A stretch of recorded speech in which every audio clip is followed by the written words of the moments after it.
A really good way to get to know a country is by buying a car. From sourcing the vehicle, speaking to sellers, doing all of the paperwork, paying the required fees, dealing with officials, driving on the road and dealing with the police. There's so many aspects of buying and owning a car that really gives you an insight into what the country's like.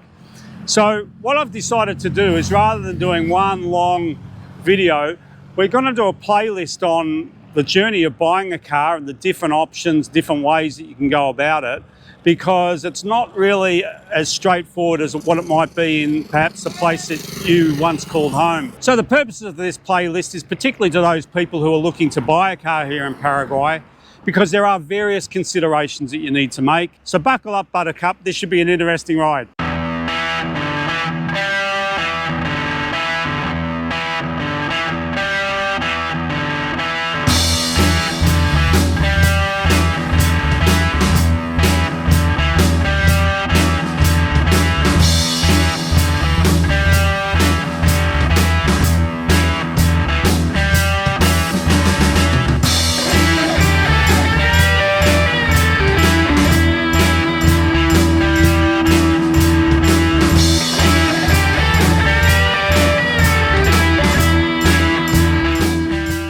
In order to understand the process of buying a vehicle or a motorbike, we first need to talk a bit about cedulas. A cedula is essentially an identification card that relates to that particular car, motorbike. Even people have cedulas here. In regards to cedulas for cars and motorbikes, I'll have details of that particular vehicle, along with a listed owner as it relates to the government database that that vehicle is registered under.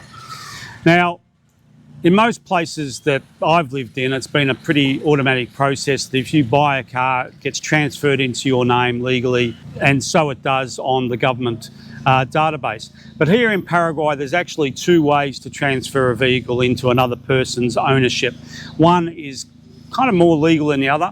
And when I speak about legal, both of these ways are acceptable in terms of if you do them and get pulled over by the police, you'll have no problems. So they're both legal, but one is probably more proper than the other, and they both have pros and cons. The first way, as I say, is to take your cedula and to have it transferred into your name when you're buying the vehicle, or to transfer it into the seller's name if you're selling it. One of the things that needs to be considered is that there's a considerable fee that goes along with transferring that into your name.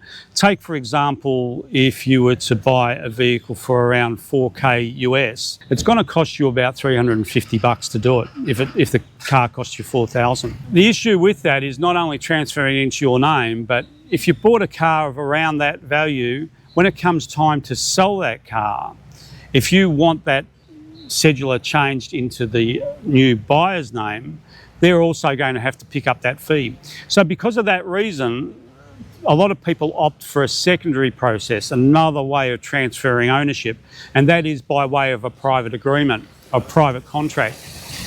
With a private contract, you go through a process of going to an escribana, and it is done above board. A contract's made, written out and signed. You pay the amount that is due for that vehicle, and you carry those documents around with you as proof of ownership of that vehicle. But the actual cedula itself remains in the name of maybe the person who sold that car to you, and very often the case, it's in the name of someone that sold the car a few hands down. So it can be someone on that car that you actually don't know. Now, that would sound to be quite an unsatisfactory process from places where I've come from, but here in Paraguay, it's a very common occurrence. There are other countries that we've travelled in where that's done, but it's actually not legal at all to have that private agreement. So it really is skirting a bit close to the line. But here in Paraguay, since we've purchased our vehicle, we've pulled up and simply presented our contract document to the police. It's all above board, not a problem. We can even get insurance with that type of agreement, and it's not an issue. One of the things that you need to consider when you're considering whether to go for a transfer of the cedula into your name or to keeping it in a previous name is if and when you might decide to take the vehicle to another country. Because if you go to another country like Argentina, for example, it's not uncommon or unknown that the officials there will challenge you if your cedula has a different name to your name. And the accusation may be made that, hey, this might be a stolen vehicle. So that's something that you don't want to chance. If you are thinking about going to another country with your vehicle here in Paraguay, you really want to be transferring the details on the cedula into your name. You need that to be 100%. But if you're not going out of the country, well, there is a case to be made for making a private agreement, because you can do everything that you want to do, insuring the car and maintaining the registration, without having to transfer it over to your name. I think when you're buying a car of a lesser value, say around the 4K mark, you're going to really struggle if you ever want to sell that car to find anyone that would want to pay the transfer of the name over to the cedula. So there you'll be caught in a situation where you may have paid out $350 US to transfer it into your name.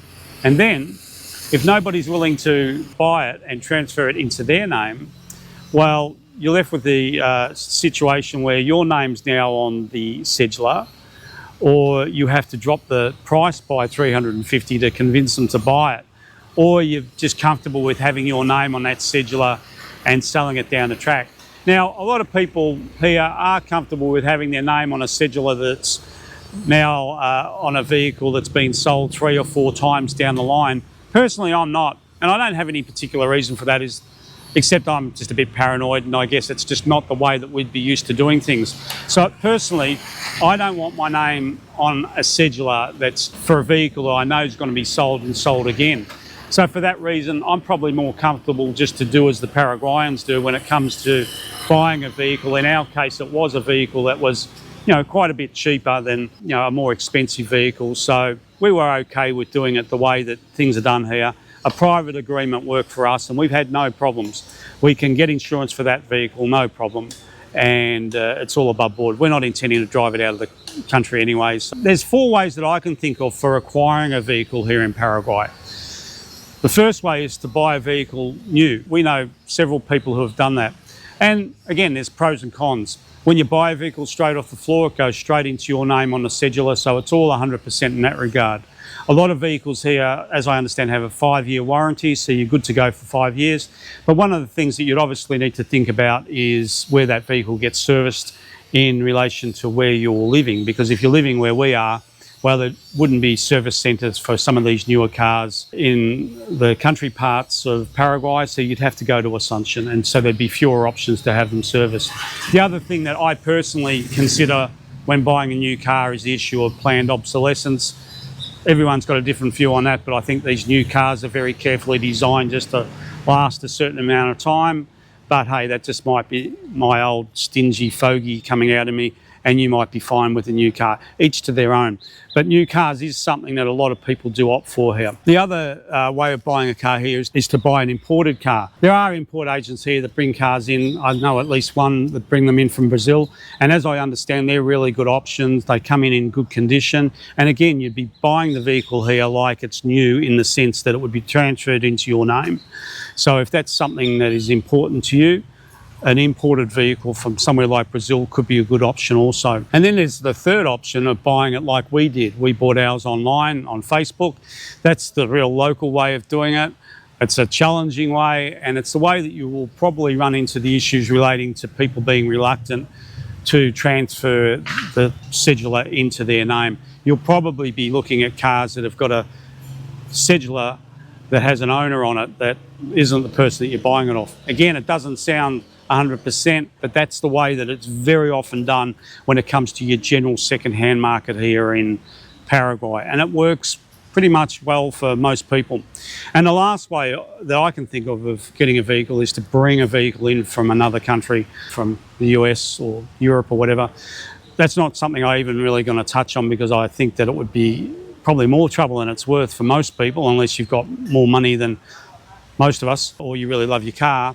And as I understand, after a certain period of time, a vehicle of a certain vintage attracts additional charges and things that would really make it really quite expensive, and I don't think it's a good option for most people. Insurance here is available like it is anywhere else. You can get comprehensive or third party, but depending on the cut-off date of your vehicle, sometimes you can only get third party insurance.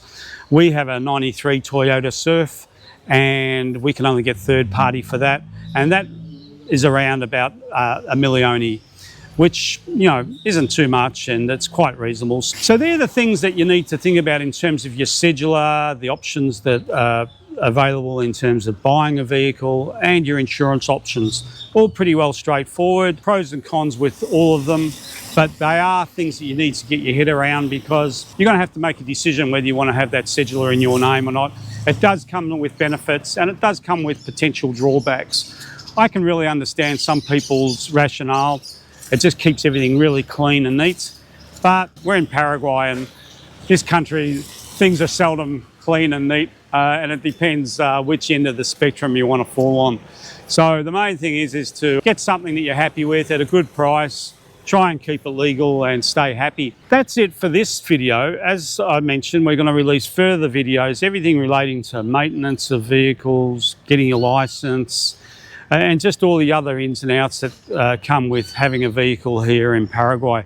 It's one of those topics that when you speak to someone and you mention the topic of how they get on with their vehicles, it doesn't matter what end of the social demographic they hail from, inevitably you'll get a sigh, and then you'll get something like, oh yeah, we've had some issues, rah, rah, rah. Nobody's immune from it. You know, it is a challenge in a country where until recently, vehicle ownership was a very rare thing. I have a friend who's told me that it was only not much more than a decade ago that there would be hardly any cars on a lot of roads around here. So in a very short space of time, this country's really caught up with the whole car thing and embraced it with gusto. So, you know, some of the processes and attitudes and ways of doing things maybe isn't as developed as some of the countries that we're used to, but that's what makes it interesting. And the important thing is that there is a process.